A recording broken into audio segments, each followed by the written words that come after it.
A comissão especial que está analisando um projeto de lei que moderniza o atual marco legal do saneamento básico continua de vento em popa, ouvindo especialistas para aprimorar o projeto, votar na comissão especial e depois levar ao plenário. Um assunto da maior importância porque pode mobilizar 600 bilhões de reais em investimentos para resolver esse quadro grave que a gente enfrenta no país, de que uma em cada quatro pessoas não tem água tratada e uma em cada duas pessoas não tem esgoto tratado num país de dimensões continentais como o nosso, mas que tem um enorme potencial de resolver esses seus problemas. O deputado Evair Vieira de Mello, do PP do Espírito Santo, não errei, né? Acertei, né? O Partido do Estado, é porque é muito deputado para lembrar de todo mundo. Está coordenando esses trabalhos, é o presidente da comissão, vai nos falar dos debates de hoje, que contrapôs dois lados do governo, Ministério da Economia e Ministério das Cidades, né? O governo é muito amplo, sempre tem posições que convergem, mas também posições divergem. Como é que o senhor pode resumir para a gente o debate de hoje? Olha, eu acho que estamos fazendo um enfrentamento de primeira grandeza do tema.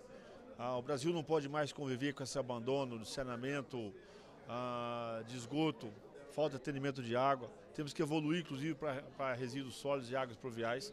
É um descaso. As políticas públicas no Brasil foram construídas basicamente em termos de papel, né, de previsão constitucional, de normas, que não funcionou. E o Brasil hoje é um país que se desvaloriza por não ter um serviço decente de água e esgoto, naturalmente de convivência harmônica com a questão das águas pluviais e um péssimo exemplo no caso de resíduos sólidos. Nós estamos aqui nessa comissão, com esse PL, tratando o tema com a grandeza. Vamos dar oportunidade para que todos possam expor o seu ponto de vista, o seu conhecimento, a sua experiência, mas com a determinação de criar um ambiente para que o relator, deputado Geninho, do Estado de São Paulo, possa ter, ao final dos trabalhos, condições teóricas e visitas práticas. Vamos visitar o Brasil, possa ter condições de apresentar um texto que consiga dialogar com a realidade triste do presente, mas com a determinação de olhar para o futuro e fazer as modificações que forem necessárias para que o Brasil possa ter água e saneamento com decência para todos. Perfeito. Muitíssimo. Tem votação. E aí tem votação no plenário.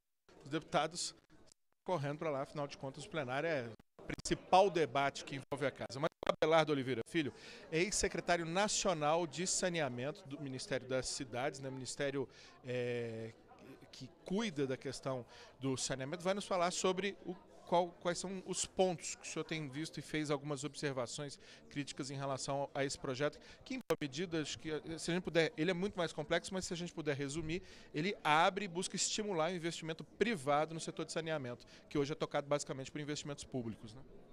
Olha, a primeira questão, né, que precisa ficar claro, né, e esse debate tem sido escamoteado, existe dois instrumentos que permitem a participação privada, a lei de concessões e a lei de PPPs. Então, estão querendo, na prática, mutilar a lei 11.445, né, vedando dispositivos constitucionais, porque cada ente federado tem três opções para prestar o serviço. O município, ou ele presta diretamente, ou ele faz uma licitação para o setor privado, ou ele presta por gestão associada. Então, a lei... É a famosa PPP, né? A gestão associada é a cooperação interfederativa, né? São os consórcios municipais. Isso. O consórcio, o convênio de cooperação que autoriza a gestão associada. Então na prática, né, está se tentando modificar a lei que ainda não foi totalmente implementada. Eu mostrei aqui, a lei é de 2007, né, um setor complexo, né, conflituoso.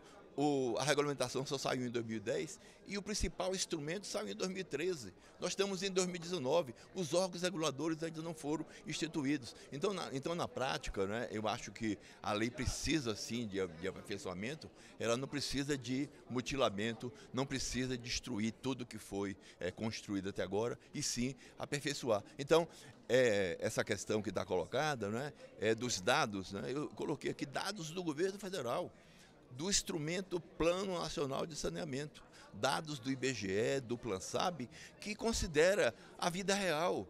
Você não pode atender a todos por rede convencional, que são os dados do INIS. Você tem as habitações isoladas, você tem as pequeníssimas localidades rurais, você tem as localidades das comunidades tradicionais, que não é possível fazer rede convencional. Eles não poderão ser atendidos por rede de esgoto. Então, os dados, né, estão manipulados, sim, os dados do INIS estão corretos, mas não representam a totalidade. Mas de maneira muito objetiva, hoje o principal argumento é que Não foi possível até agora fazer só com dinheiro público. Precisa de investimento privado, sim.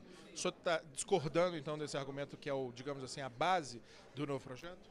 Não, na realidade, eu repito, existem instrumentos, existem recursos, mas a prática está dizendo o contrário. Eu mostrei aqui um discurso do Banco Mundial, que foi o maior incentivador. Ele está dizendo que não houve investimento privado. Os investimentos, né, que o privado vai buscar é dos bancos oficiais, do BNDES, do FAT, e que é muito mais barato o setor privado contratar. Só para um dado, para fazer uma PPP, você sabe quem é que dá as garantias para o parceiro privado contratar?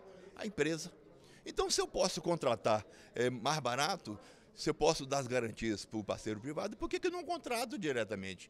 Né? Mais barato, a um custo menor e a um prazo menor. Então, a questão colocada é a seguinte: vai trazer novos investimentos? A experiência internacional e a experiência brasileira dizem que não. Perfeito. Muitíssimo obrigado, doutor Abelardo, mas vamos ouvir também o Ministério da Economia. Afinal de contas, se o principal argumento do governo é de que é necessário um investimento privado, e esse investimento privado, obviamente, carece de regulação, né? E o Ministério da Economia tem uma subsecretaria de regulação e mercado, e o titular dela é o Gabriel Bragança, que vai nos dizer, acho que inclusive contrapondo um pouco esses argumentos que vieram antes, de que é possível sim fazer sem mudar o modelo atual.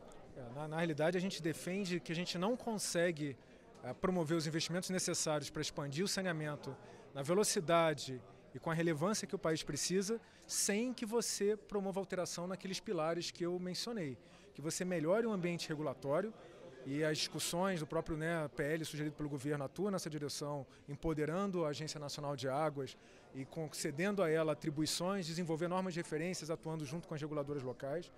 Que você promova a competição. E como é que você atrai competição para um setor como saneamento, que é tipicamente um monopólio? A partir de licitações, a partir de chamamentos em que você coloque tanto o privado quanto o público para darem seus lances, fazerem as ofertas e garantir que, no final das contas, o consumidor tenha vantagem. É o conceito de vantajosidade. Você tem que ter uma modelagem adequada, você não vai ter investimento, você não vai ter projetos de qualidade se você não tiver contratos de qualidade, não tiver uma inteligência por trás disso. E é importante saudar e fazer referência à importância do PPI, vinculado à presidência, e também do BNDES nesse atributo. E, por fim, você precisa de investimentos. E, como foi colocado aqui, não se trata de invenção.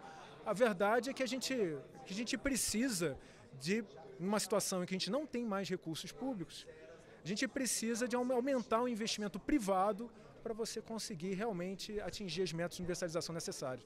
Se a gente continuar do jeito que está, a gente já viu que de lá para cá a gente investe em torno de 10 bilhões, esse número vem caindo. Se a gente tem que mudar esse patamar para mais de 20 bilhões, não vai ser fazendo a mesma coisa que a gente sempre fez, que a gente vai atingir esse objetivo. Agora, uma crítica recorrente nesse processo é de que a iniciativa privada, com todo o direito que tem de buscar o lucro, ela quer que seja privatizado o filé e o osso continue com o Estado. Como resolver esse problema para que as empresas privadas não fiquem apenas com blocos de fácil acesso e de poder aquisitivo de médio para elevado, e o Estado continue tendo que levar o saneamento para onde é difícil e para onde às vezes tem problemas de insolvência?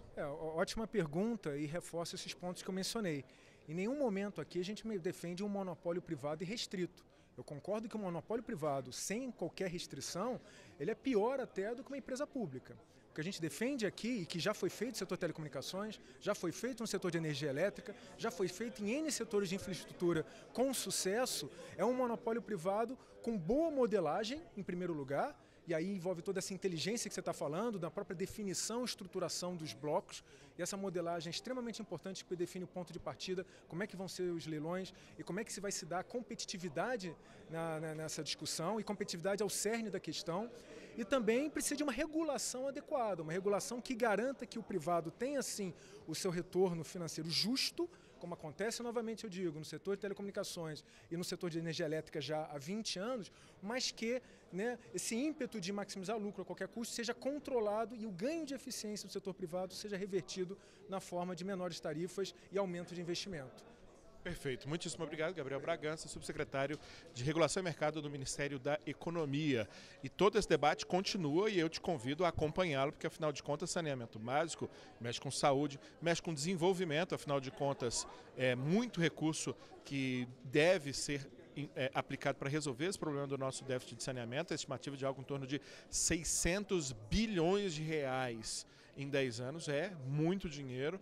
E aí, para que esse debate evolua, precisa também da sua participação e você só participa estando bem informado. Então, convido mais uma vez a se inscrever aqui no canal da Câmara dos Deputados no YouTube para ter essas informações a todo instante. Até mais.